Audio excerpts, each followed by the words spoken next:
जय हिंद दोस्तों। Welcome to AB academy. आज हम लोग चैप्टर नंबर 15 पढ़ने वाले हैं, एयर अराउंड अस।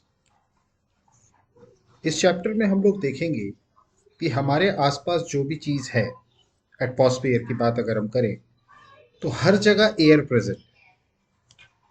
अब वैसे तो अगर मैं बात करूं तो एयर की, तो एयर वैसे तो हमें कभी नज़र नहीं आती, बट हम एयर को फील कर पाते हैं। जैसे एग्जाम्पल के तौर पे आपने कभी देखा हो बाहर पेड़ हिलते हैं, तो what is the reason behind, मतलब उसके रीजन क्या है, पेड़ क्यों हिल रहे हैं। या अगर मैं बात करूं तो जो आप कभी भी आपकी बुक रखी है, आप पंखा चला दीजिए तो एकदम से आपके बुक के पेजेस जो होते हैं वो उड़ने लगते हैं। क्यों हो रहा है ऐसा।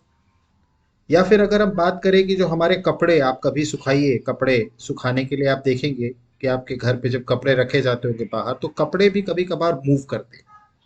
तो ये सब क्यों हो रहा है। This is only because the air is moving. हवा चल रही, उस कारण से हमें हवा दिखती नहीं है, बट हमें फील होती है कि हवा है, जिसके कारण वो मूव कर रही है, जिसके कारण ये सारी चीजें हो रही। इसके अलावा आपने देखी होगी हाथ में जो ये यहाँ पर बना हुआ है डायग्राम, इसको कहते हैं फिरकी। ये भी आपने कभी देखी हो, कभी आप इसका हैंडल पकड़िएगा और हैंडल ले करके इसको एक दिशा से दूसरी जगह पे लेके जाएंगे तो ये रोटेट करती है। तो ये रोटेट किस कारण से करती है, एयर के कारण से। इसके अलावा भी और कई सारे एग्जाम्पल्स हैं। जैसे अगर मैं बात करूं यहाँ पर, ये जो है ये हमारा क्या है, अगर मैं इसकी बात करूं आपसे, ये पूछूं आपसे, तो ये बेसिकली है क्या हमारा, ये हमारा वेदर कॉक है। क्या है, वेदर कॉक। ये बेसिकली हमें हवा का डायरेक्शन बताता है कि हवा किस दिशा में बह रही है। ये जो वेदर कॉक होता है ये क्या बताता है, एयर बताता है कि in which direction the air is flowing. या आपने सैंडस्टॉर्म्स भी देखे होंगे, नॉर्मली जो सैंडी एरियाज होते हैं वहां पे सैंडस्टॉर्म आता है, मतलब बहुत तेजी से हवा चलती है। हवा अगर बहुत तेजी से चलती है तो हम उसको विंड कहते हैं, जो मतलब जिसे कहा जाता है कि बहुत तेजी से हवा बह रही है। क्लियर। तो ये सारी चीजें हैं। तो एयर को बेसिकली हम अगर बात करें तो एयर जो है वो हर जगह प्रेजेंट है, मतलब कि एयर हर जगह है। जैसे अब एग्जाम्पल के तौर पर अगर देखा जाए तो आप कभी एक एम्प्टी बॉटल लीजिएगा, मतलब एक पानी की बॉटल लीजिएगा आप, जो मतलब पूरी खाली हो। आप देखेंगे पानी की बॉटल पूरी खाली है, ठीक है।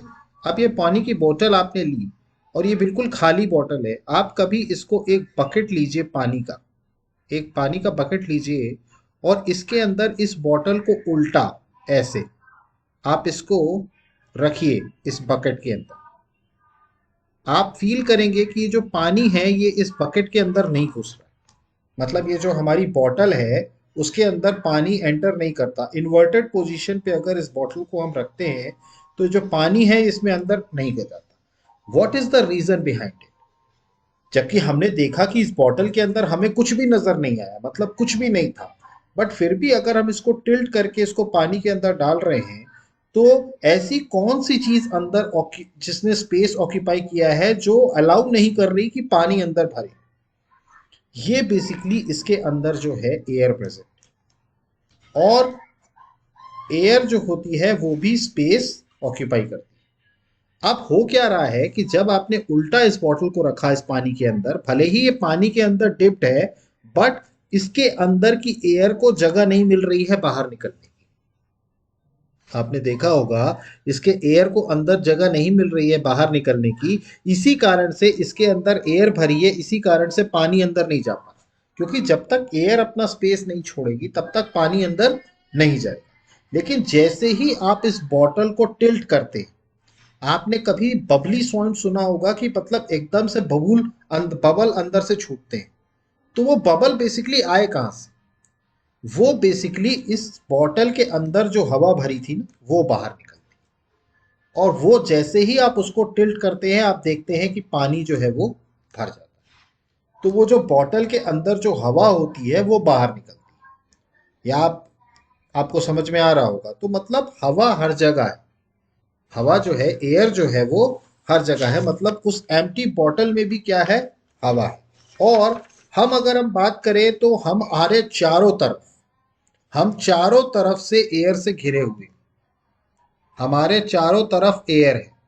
अब हमारे तरफ, हमारे यहाँ जो एयर है, तो उसी को हम एटमॉस्फियर कहते हैं। मतलब हम जो चारों तरफ एयर से घिरे हुए हैं, उसी को क्या बोला जाता है, atmosphere. That is called as atmosphere.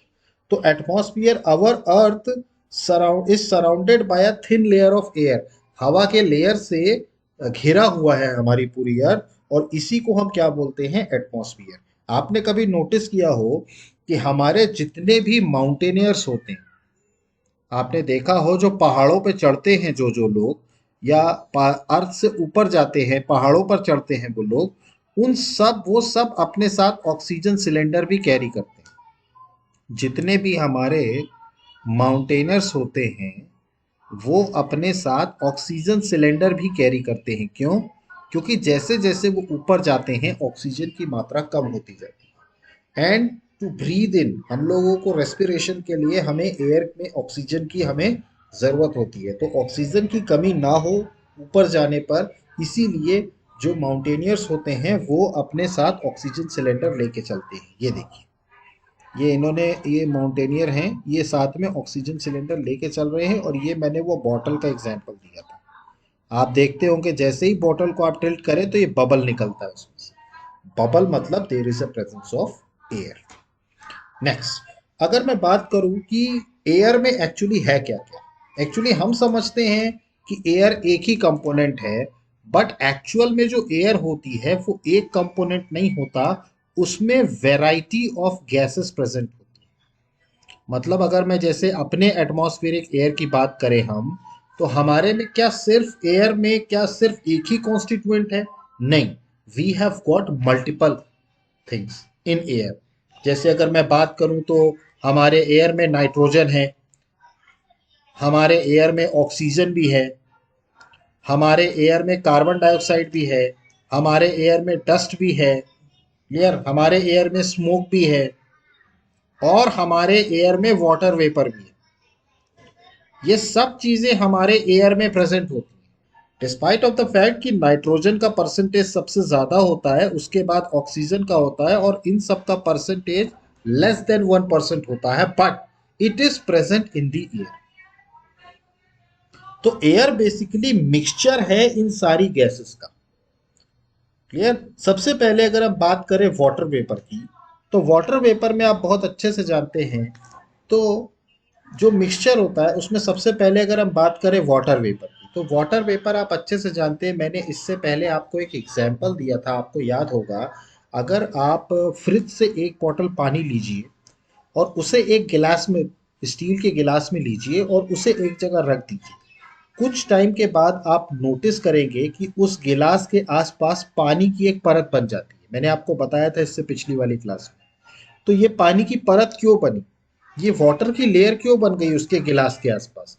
क्योंकि जो हवा में वाटर वेपर प्रेजेंट था, वो जब कोल्ड सरफेस के कांटेक्ट में आया, तो वो ठंडा होने के कारण वो क्या हो गया, लिक्विडिफाई हो गया। तो एटमॉस्फियर में, अगर इससे पता चलता है कि एटमॉस्फियर में वाटर वेपर प्रेजेंट है।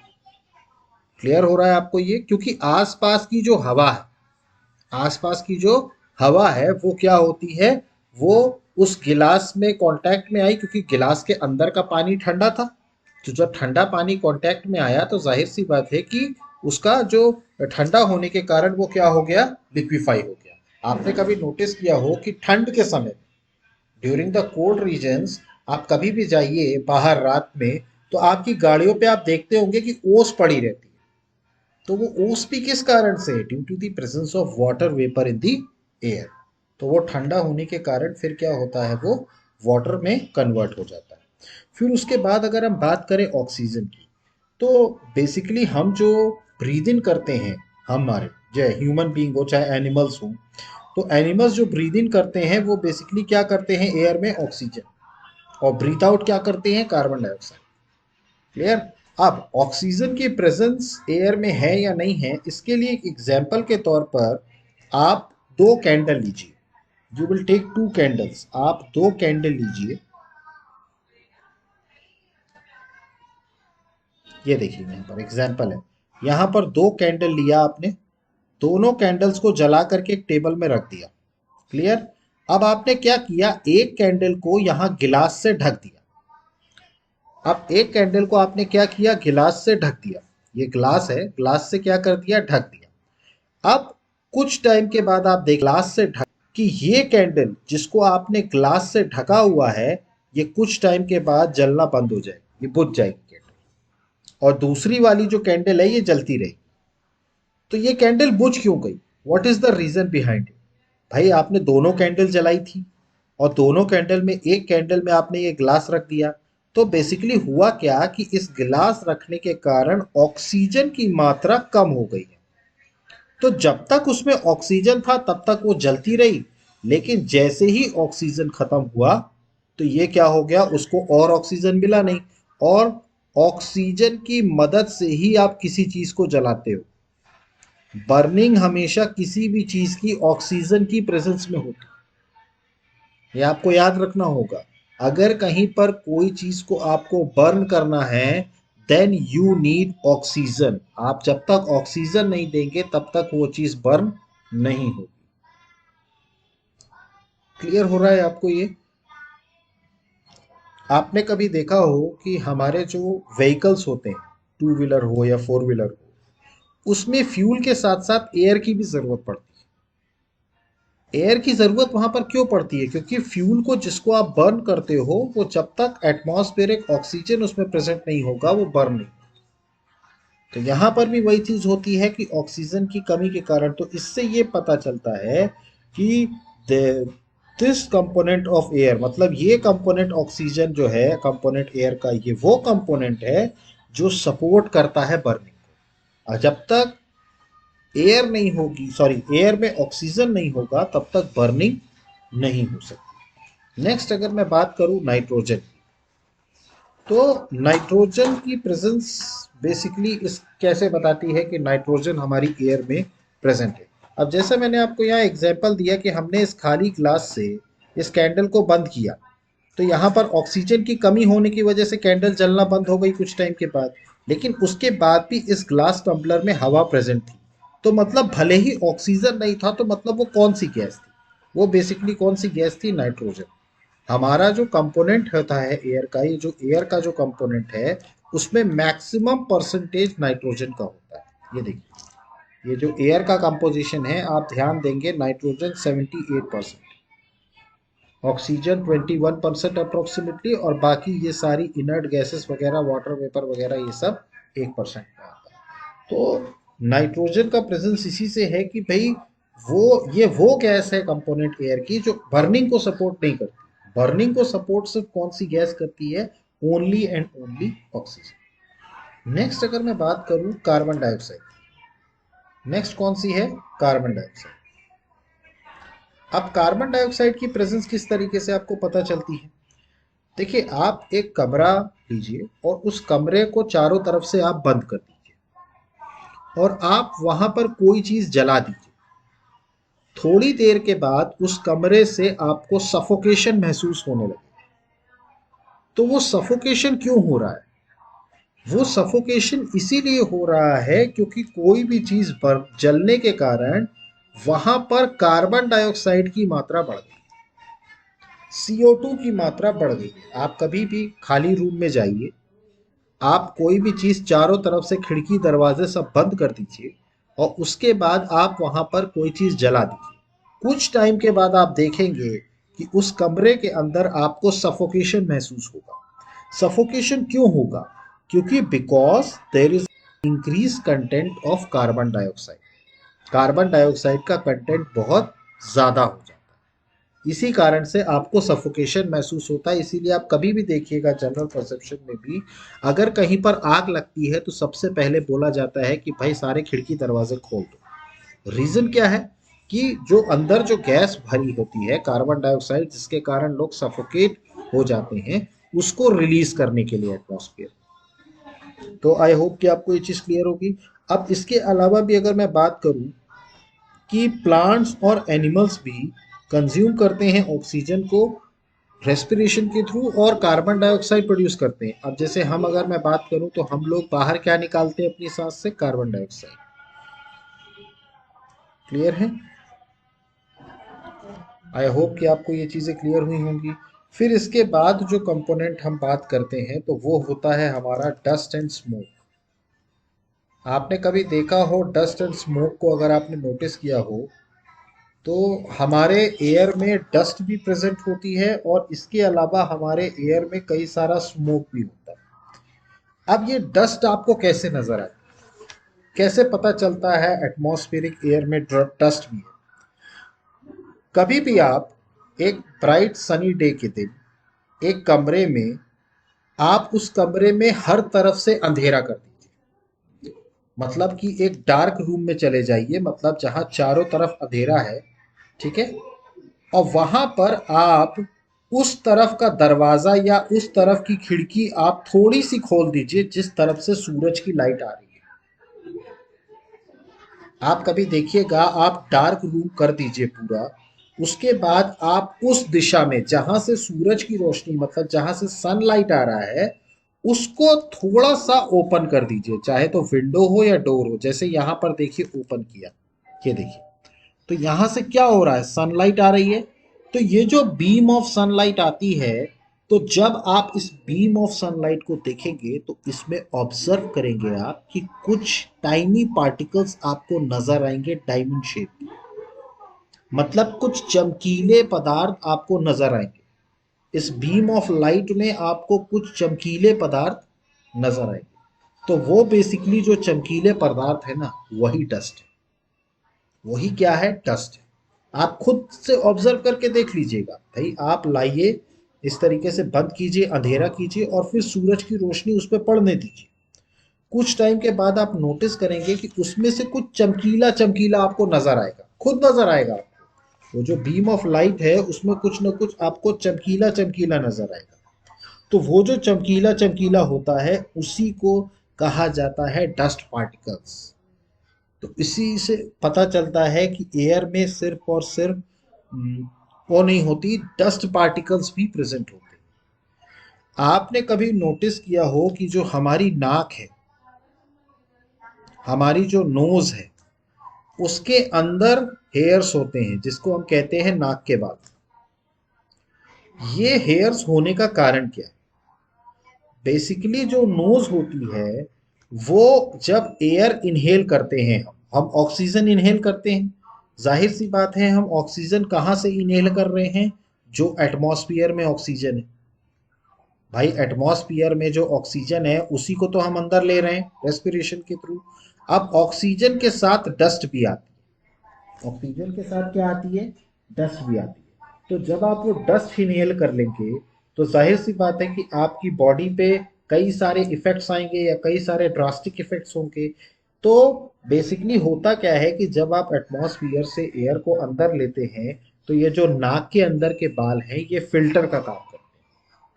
ये क्या करते हैं? उस एटमॉस्फेरिक एयर में जिसमें ऑक्सीजन था उससे डस्ट पार्टिकल को रिमूव करते हैं।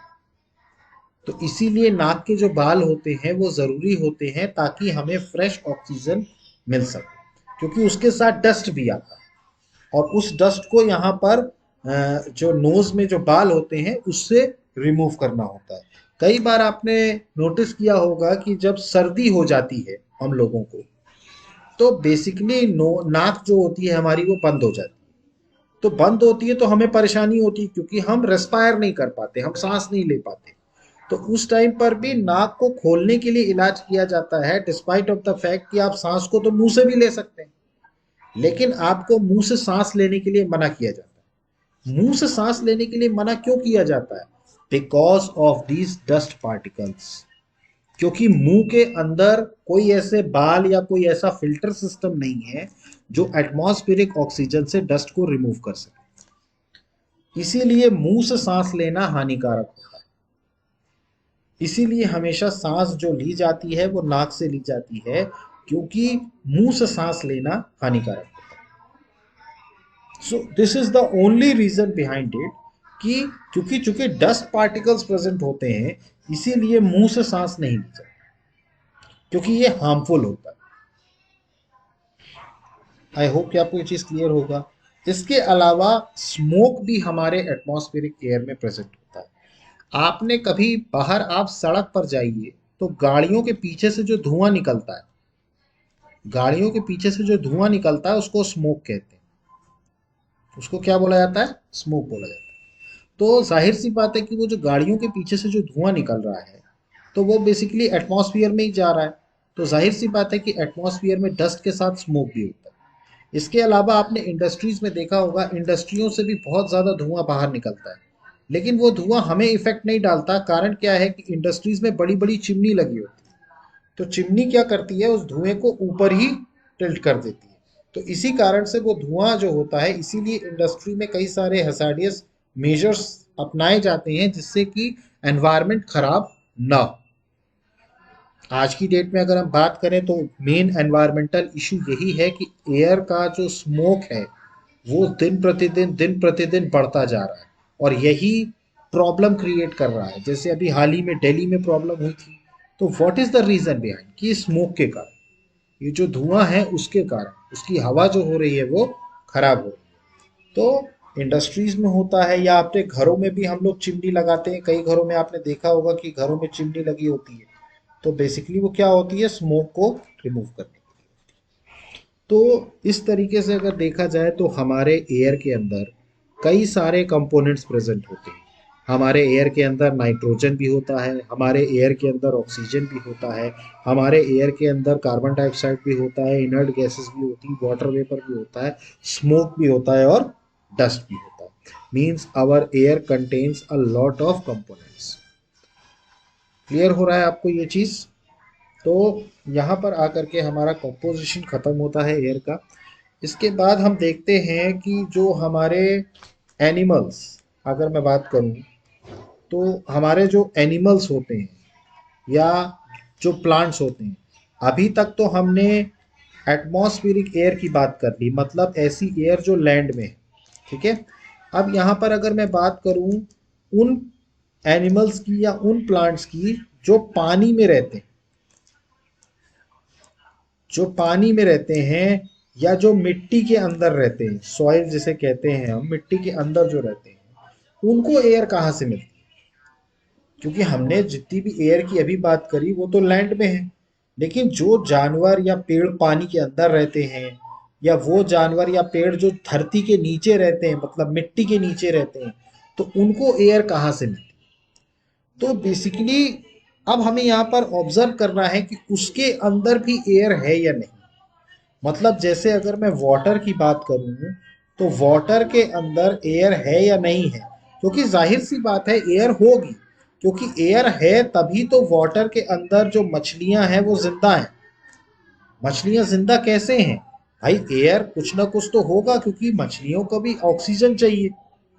तो बेसिकली वाटर के अंदर ऑक्सीजन का प्रेजेंस है या नहीं है, क्योंकि भाई देखिए पानी के अंदर भी जीव रहते हैं, जमीन के नीचे भी जीव रहते हैं।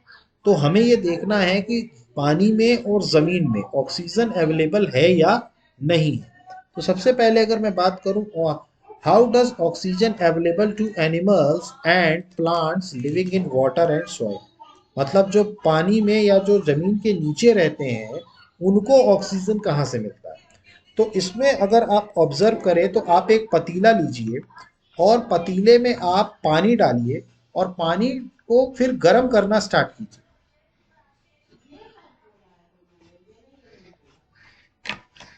मतलब आप जो पानी गर्म करते हैं, तो आप कुछ टाइम के बाद देखते होंगे कि पानी के अंदर के सरफेस से ये बुलबुले बाहर निकलते हैं। तो ये बेसिकली जो बुलबुले निकलते हैं पानी के अंदर से, इसका रीजन क्या है? कि देयर इज ऑक्सीजन और there is air which is present in the water. तो ऑक्सीजन डिसॉल्व फॉर्म में प्रेजेंट होता है वाटर में, जिसकी मदद से जानवर या पेड़ पानी के अंदर रह पाते हैं। ये आप खुद से एग्जाम्पल करके देख लीजिएगा। पानी को आप पतीला लीजिएगा, उसमें पानी लीजिएगा और पानी को गर्म कीजिएगा। तो पानी को जब आप गर्म करेंगे तो उसमें से बबल निकलेंगे। अब ये बबल क्यों निकल रहे हैं? ये बबल निकलने का कारण सिर्फ इतना है कि इस पानी के अंदर क्या है, डिसॉल्व फॉर्म में ऑक्सीजन भरा हुआ है। तो आई होप कि आपको क्लियर होगा। अब इसके बाद अगर हम सॉइल की बात करें, मिट्टी की बात करें, तो आप मिट्टी को क्या कीजिएगा, मिट्टी का थोड़ा सा हिस्सा लीजिए आप और उसको क्या करिए, पानी में डालिए। मतलब कि अगर आप उस मिट्टी को लेंगे बीकर में, ग्लास में, और उसके अंदर पानी डालिए, आप देखेंगे कुछ टाइम के बाद इस मिट्टी से भी क्या होंगे, बबल्स निकलेंगे। तो ये जो मिट्टी से भी बबल्स निकल रहे हैं, ये क्या इंडिकेट कर रहे हैं, there is a presence of air in the soil. मिट्टी के अंदर भी क्या है, एयर प्रेजेंट। आप एग्जाम्पल आप करके देख लीजिएगा, घर में एक जार में आप मिट्टी लीजिएगा और उसमें पानी डालिएगा, तो कुछ टाइम के बाद आप ऑब्जर्व करेंगे कि मिट्टी से जो बबल्स हैं वो बाहर निकल रहे हैं। क्लियर। इसीलिए आप देखते होंगे कि मिट्टी के अंदर डीप होल्स करके भी जानवर रहते हैं। तो वो जानवर कैसे रहते हैं मिट्टी के अंदर, तो वो इसी कारण से रहते हैं क्योंकि मिट्टी के अंदर भी क्या होती हैं, एयर प्रेजेंट होती है। जैसे एग्जाम्पल के तौर पर अगर मैं बात करूं, एनिमल्स की बात करूं, तो जो फॉरमोस्ट एनिमल है जो जमीन में या हमारी मिट्टी के लिए बहुत जरूरी होता है, वो होता है अर्थवर्म। अर्थवर्म, अर्थवर्म हमारी मिट्टी के अंदर प्रेजेंट होता है, और ये उसको जो रेस्पिरेशन मिलता है वो मिट्टी के अंदर से ही मिलता है, जो मिट्टी के अंदर जो ऑक्सीजन या एयर जो प्रेजेंट होती है उसका। नाउ नेक्स्ट अगर मैं बात करूं, अब ये ऑक्सीजन एटमॉस्फेयर में कैसे रिप्लेस होता है, तो जैसा कि हम लोगों ने चैप्टर नंबर 7 में पढ़ा था, फोटोसिंथेसिस। फोटोसिंथेसिस में प्रोसेस में क्या होता था कि प्लांट जो हमारे होते हैं वो इन दी प्रेजेंस ऑफ सनलाइट अपना फूड बनाते हैं, मेक्स देयर ओन फूड, और उसके कारण ऑक्सीजन प्रोड्यूस होता है, और वही ऑक्सीजन जो होता है वो एटमॉस्फेयर को छोड़ते हैं। फिर इसके अलावा देखा जाए तो प्लांट्स जो होते हैं वो बेसिकली हमारे ऑक्सीजन प्रोड्यूसर होते हैं। मतलब वो क्या करते हैं, ऑक्सीजन को प्रोड्यूस करते हैं। क्लियर। अब यहाँ पर जो एनिमल्स होते हैं, जैसे हम जो एनिमल्स या ह्यूमन बींग्स की बात करें, वो प्लांट्स के बिना नहीं रह सकते। मतलब कहीं पर भी अगर प्लांट्स नहीं हैं तो वहां पर एनिमल्स नहीं रह सकते। एनिमल्स क्यों नहीं रह सकते, क्योंकि प्लांट्स ही वो सोर्स होते हैं ऑक्सीजन के। अब प्लांट ही नहीं होंगे तो जाहिर सी बात है ऑक्सीजन का कोई सोर्स नहीं होगा, और ऑक्सीजन का कोई सोर्स नहीं होगा तो जानवर बिना सांस लिए तो जिंदा रह नहीं सकता, चाहे जानवर हो चाहे इंसान। तो ऑक्सीजन का और कार्बन डाइऑक्साइड का एटमॉस्फेयर में बैलेंस मेंटेन करने के लिए प्लांट्स और एनिमल्स दोनों की जरूरत होती है। इसीलिए there is a interdependence of plants and animals. मतलब जो हमारे पेड़ होते हैं और हमारे जो जानवर होते हैं वो दोनों एक दूसरे के ऊपर डिपेंड करते हैं। लाइफ पे एग्जिस्टेंस के लिए बहुत के लिए लाइफ पे एग्जिस्टेंस के लिए बहुत के लिए बहुत एग्जिस्टेंस के लिए बहुत बहुत बहुत इम्पोर्टेंट। तो ये हमारा चैप्टर था एयर के ऊपर, एंड आई होप कि आपको एयर के बारे में सारी चीज़ें समझ में आई हों कि हमारे आसपास जो भी चीज़ें हैं हर जगह एयर प्रेजेंट। तो guys that's it, and I hope कि आपको लेक्चर समझ में आया होगा। अगर इसके बाद भी आपको कोई डाउट होता है तो प्लीज़ कमेंट बॉक्स में मेंशन कीजिए। अदरवाइज हमारे चैनल को लाइक कीजिए, सब्सक्राइब कीजिए और मैक्सिमम से मैक्सिमम शेयर कीजिए। So guys that's it from now. Thank you, have a good day.